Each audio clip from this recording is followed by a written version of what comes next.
A oitava turma do TRF4 ampliou a pena do ex-presidente Lula de 12 anos para 17 anos. E o advogado Cristiano Zanin, de defesa do ex-presidente, ele disse que o Tribunal Regional Federal da 4ª Região afrontou o Supremo Tribunal Federal ao conceder ao ex-presidente, no caso do sítio de Atibaia, por desconsiderar o entendimento da Corte Superior sobre a ordem das alegações finais. Além disso, ele também citou uma outra questão, já que o Supremo já decidiu que todas essas delações relativas ao sítio de Atibaia devem ser analisadas pela Justiça Federal de São Paulo. Portanto, os depoimentos dos delatores que foram utilizados neste julgamento para dar sustentação à manutenção da decisão condenatória, exatamente afrontando a Suprema Corte, segundo o advogado Cristiano Zanin. A gente vai conversar sobre esse assunto com o Rogério Dutra dos Santos, ele que é professor da Faculdade de Direito da Universidade Federal Fluminense e membro da Associação Brasileira de Juristas pela Democracia. Olá, Rogério, bom dia. Bom dia, Marilu, bom dia, Cláudio. Bom dia, Rogério. Bom, Rogério, você acha que com base nesse argumento, né, do Zanin, de afronta ao Supremo Tribunal Federal, será possível anular essa condenação, enfim, esse aumento também de pena do ex-presidente, Rogério? Eu acredito que sim, é possível, porque esse processo ele certamente subirá até o STF e, na verdade, o que tentou fazer essa turma no TRF4 é mandar um recado para outras forças políticas que não o próprio STF, não é? Essa condenação em 17 anos, não é 17 simbolicamente ao número da campanha eleitoral do presidente Jair Bolsonaro.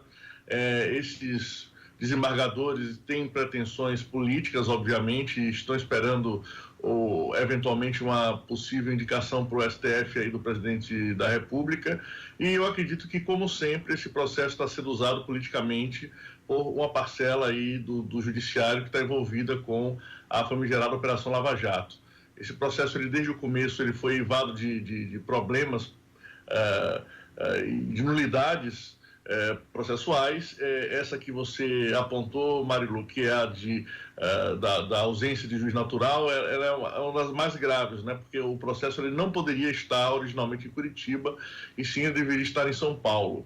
Além das outras nulidades que foram se acumulando na instrução do processo, na medida em que, neste processo específico, quem conduziu a colheita de provas durante a fase da instrução foi o próprio juiz Sérgio Moro, que hoje se sabe que estava completamente interessado politicamente na condenação do presidente Lula e ajudou a acusação a fazer isso, né? Mantendo contatos privados com o coordenador da Força Tarefa, o procurador Deltan Dallagnol. Então, esse processo, ele desde o começo está eivado de problemas processuais, podemos falar de vários deles aqui durante a nossa conversa, e talvez o mais atual seja exatamente essa decisão da turma do TRF4 de ignorar solenemente uma posição do STF acerca da sucessividade da defesa no momento das alegações finais, e, na verdade, o que o TRF4 decidiu foi que o réu ele não tem o direito de falar por último no processo depois dos delatores, né? O que é uma aberração segundo a decisão agora prolatada em agosto pelo TRF, prolatada em setembro pelo STF. Então, eu acredito que esse processo ele deverá subir e deverá ser modificado pelo STF. Agora, Rogério, muitas pessoas entenderam dessa forma mesmo, como uma afronta ao STF, mas também muitos juristas viram que o próprio STF deu essa brecha quando fez ali o julgamento em relação à questão da ordem dos delatores em processo em que eles existem, né? Que na verdade não houve ali a conclusão do julgamento e não houve uma modulação. E a gente já viu também no caso, por exemplo, do julgamento ali da execução antecipada de pena após condenação em segunda instância, que o voto do ministro Toffoli também dava uma brecha para que o Congresso Nacional pudesse eventualmente tratar dessa questão. Quer dizer, o Supremo também não está fazendo um jogo meio duplo, porque ao mesmo tempo em que decide determinada questão, deixa brechas que podem ser utilizadas ou pelo Legislativo, como no caso da segunda instância, ou pelo próprio TRF4, como no caso da Ordem dos Delatores? Eu acredito que essa brecha ela efetivamente exista. Isso demonstra também o papel político que o STF cumpre, no sentido de que ele é sensível às forças políticas que estão operando hoje no país. E o fato dele ter decidido, de alguma forma, no sentido de permitir uma brecha a favor dos processos a favor do ex-presidente Lula, é um indício de que há uma certa movimentação aí nas placas tectônicas da política. Agora, obviamente que a decisão do TRF4 é uma decisão esdrúxula, em vários sentidos, né? No que diz respeito a esse caso específico da sucessividade das alegações finais, na sucessividade entre delatores e réu, no caso o presidente Lula, essa decisão ela viola um princípio básico do direito, que é a retroatividade da lei benéfica, ou da decisão mais benéfica no caso, embora o desembargador Thompson Flores diga que não há lei especificando essa questão, a decisão do STF, de alguma forma, ela vai se tornar, na medida em que ela for referendada brevemente ou que ela for publicada, ainda não foi, cogente. Tá? Então, o TRF4, aproveitando-se de uma brecha processual, que é a não publicação da decisão do STF, entendeu por bem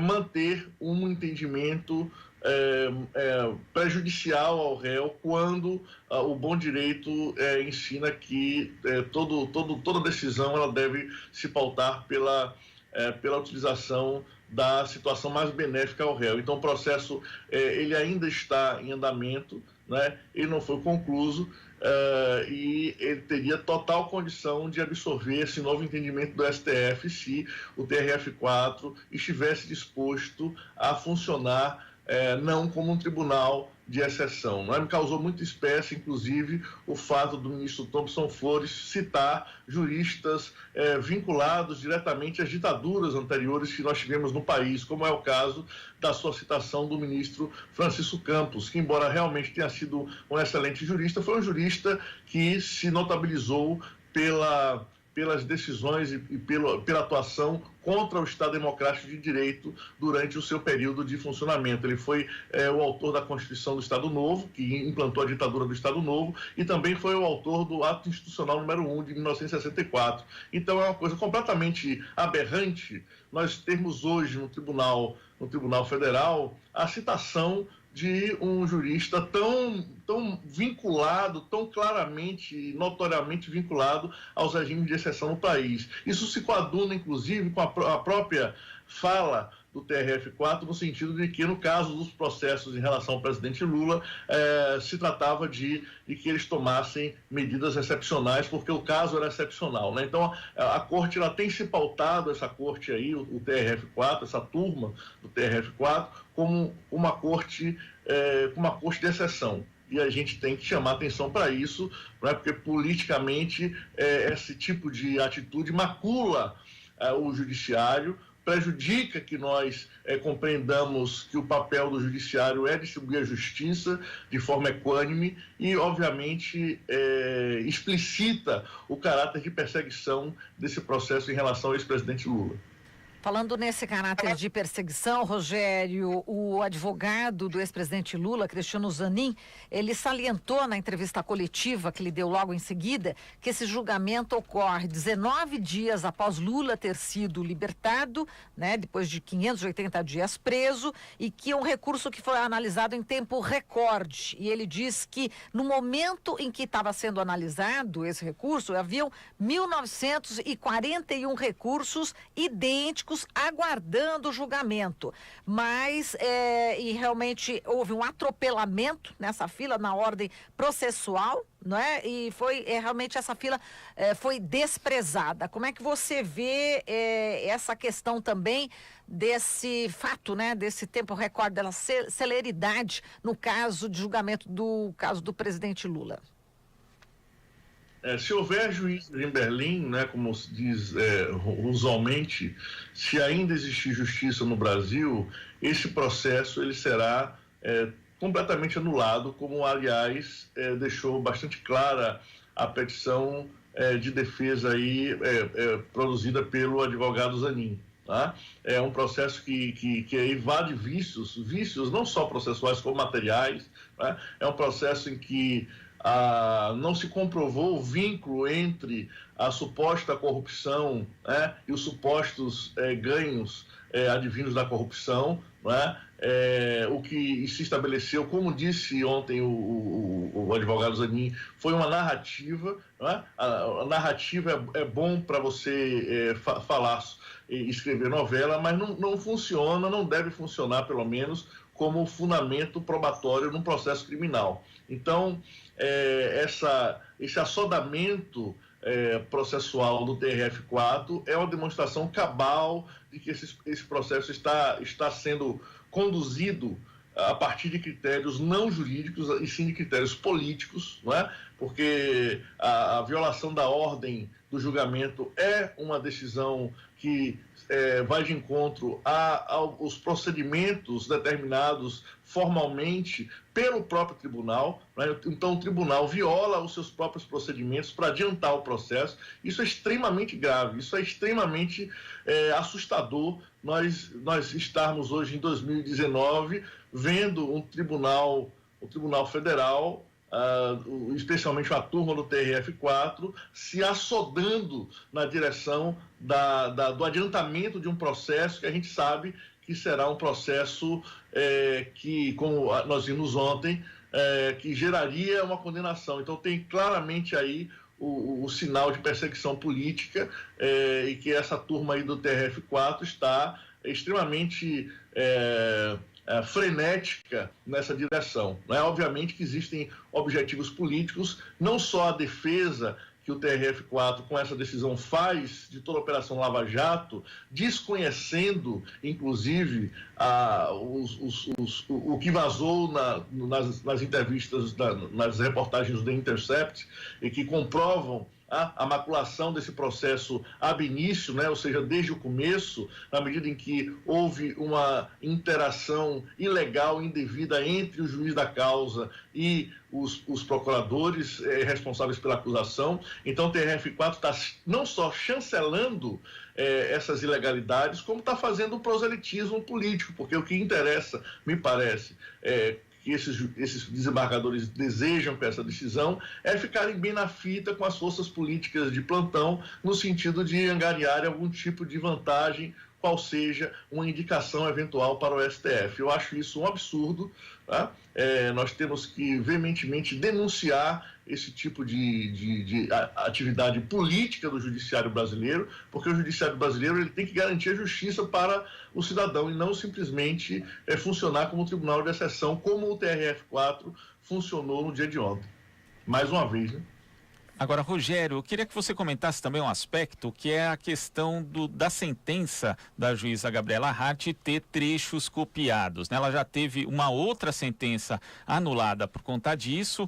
Na sentença referente ao caso do sítio de Atibaia, ela inclusive chamou o sítio de apartamento, né, porque ela copiou um trecho ali da sentença do juiz Sérgio Moro no caso do triplex. Também tratou como duas pessoas diferentes Léo Pinheiro e José Aldemário, sendo que Léo Pinheiro é o apelido de José Aldemário, ou seja, são a mesma pessoa. E tem outros aspectos ali que foram ressaltados também pela defesa do ex-presidente Lula. Mas ontem um desembargador disse que não houve plágio, houve sim aproveitamento de estudos feitos pelo próprio juízo, que é um belo eufemismo. Queria que você comentasse esse aspecto, Rogério, mas também um outro aspecto curioso desse julgamento de ontem, que foi a dosimetria da pena ter sido alterada e os 3 desembargadores terem utilizado ali, terem feito isso de forma unânime, sem um ponto de discordância. Isso é comum?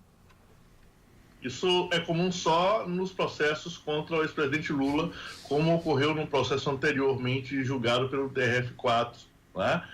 O fato de uma turma de desembargadores concordar de forma uníssona com todos os elementos da relatoria, né, no caso aí do desembargador relator, é uma anomalia e que indica, não é, que essa decisão ela foi efetivamente produzida em jogral, ou seja, ela foi provavelmente combinada anteriormente, não é? E todos os desembargadores concordaram com uma pena que simboliza, vamos dizer assim, inclusive o número da candidatura do atual presidente da República, que é 17. Né? Isso é muito interessante. Né? Isso demonstra, inclusive, talvez, se vocês conversarem com algum psicanalista, um certo caráter de perversão, não é? Então, é perverso você fazer uma alusão simbólica a um número que diz respeito a uma disputa presidencial maculada, aí, exatamente pela atuação desse tribunal, no sentido de que o Lula foi condenado com a ajuda deste tribunal para que ele fosse impedido de concorrer a presidente da República em 2018. Então, é uma espécie de atitude psicologicamente perturbadora, não é? Se os especialistas não discordarem disso aí. Né? Eu acredito que sim, que a decisão da juíza ela é anulável, né? Exatamente por conta que o direito processual penal exige uma individualização da pena no processo, no momento da sentença. Né? Então, a sentença ela não pode ser uma sentença padrão. Nós sabemos, por várias pesquisas empíricas já existentes hoje no país, que infelizmente, comum que juízes criminais, no momento da aplicação da sentença e na individualização da acusação, né, da decisão contra um réu, eles utilizem do Ctrl+C, Ctrl+V, ou seja, eles copiam sentenças. Inclusive, tem uma pesquisa de alguns anos do IDDH, Instituto de Defesa de Direitos de Defesa, em São Paulo, que dá conta de que eles descobriram que em 4.000 sentenças condenatórias houve Ctrl+C, Ctrl+V, ou seja, houve uma cópia descarada no momento da individualização da pena, ou seja, no momento em que o juiz teria, em tese, que justificar por que ele estaria condenando aquela pessoa em especial, né? Quais são as características daquele indivíduo que justificam a pena naquele tamanho, daquela forma. Então, neste momento da sentença, onde o Código de Processo Penal exige a mais extrema individualização, os juízes estão copiando. Então, isso não é um caso isolado, né? Então, a gente não pode dizer que a juíza Hard está inovando, porque isso já existe no judiciário brasileiro e, obviamente, deve ser combatido porque é ilegal e porque demonstra, por outro lado, a completa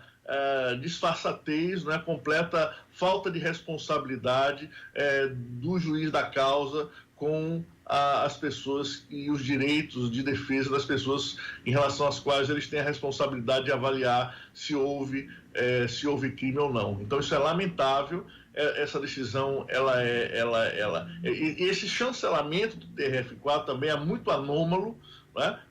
Como você disse, Glauco, o próprio TRF4 já havia identificado formalmente que a juíza Hart utiliza essa prática de copiar e colar, né? Ela não tem a responsabilidade, ou a tranquilidade, a paciência ou o trabalho que são exigidos de um juiz no sentido de prolatar uma sentença de acordo com os fatos lidos e examinados exaustivamente. Então, ela simplesmente não se dá o trabalho de fazer isso e copia a sentença de colegas, né? O que demonstra, inclusive, assim, a total tranquilidade em relação à impunidade, né? Esses juízes que fazem isso, eles sabem que isso é errado e eles fazem isso acreditando na sua impunidade, o que no Brasil não deixa de ser o nosso feijão com arroz, né? Juízes cometendo atos abusivos e muitas vezes atos ilegais e criminosos, com a certeza de que eles não serão punidos pelas instâncias competentes para tanto. Perfeito. O Zanin mesmo falou, né, que esse processo aí do sítio de Atibaia é uma cópia, né, do processo do triplex, que jamais poderia haver essa acusação idêntica, né, e que hoje os votos proferidos, no caso ontem, né, os votos proferidos mostraram que o ex-presidente Lula está sendo condenado em duplicidade pela mesma hipótese acusatória. E ele até citou o princípio, né, do ne bis in idem, né, que ninguém pode ser acusado nem condenado pela mesma hipótese acusatória. Não é isso? Exatamente. O Zanin, eu acho que ele deixou muito claro na sua argumentação de que não se trata efetivamente de um conjunto probatório sólido indicando a prática de atos criminais. Se trata de uma narrativa, se trata, portanto, de uma ficção, de uma composição retórica. Tá? Então, os procuradores e os juízes que condenaram o presidente Lula, eles construíram uma ficção retórica a partir da qual eles estão atribuindo fatos sem comprovação material, sem prova, não é? Num processo criminal. Isso é extremamente grave. Isso é extremamente grave. Não é? Se o judiciário mantiver essa condenação nesse processo extremamente anômalo, nós poderíamos afirmar que aí sim nós não temos justiça criminal no Brasil. O que nós temos aqui é uma máquina burocrática de perseguição a inimigos políticos, né? Aliás, essa é uma tese clássica, né? Que o judiciário ele funciona como máquina de perseguição a inimigos políticos, e se o STF chancelar uma sentença, uma decisão desse nível, com esse nível de arbitrariedades, com esse nível de questões completamente alheias ao bom direito, o STF estará chancelando uma perseguição de natureza política, o que coloca o nosso país numa situação extremamente delicada em relação à comunidade internacional. Né? Nós hoje já temos aí um conjunto de protestos de grandes juristas, inclusive de juristas que são louvados pelos próprios membros da Operação Lava Jato como os maiores juristas do mundo, e esses juristas estão dizendo que a Operação Lava Jato foi uma operação criminosa de perseguição política ao ex-presidente Lula.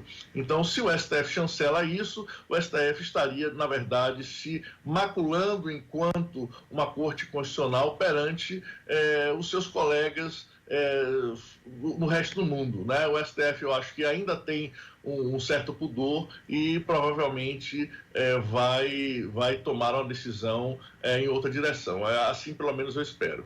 Perfeito, tá certo. Rogério, a gente agradece aqui a sua análise. Um grande abraço para você.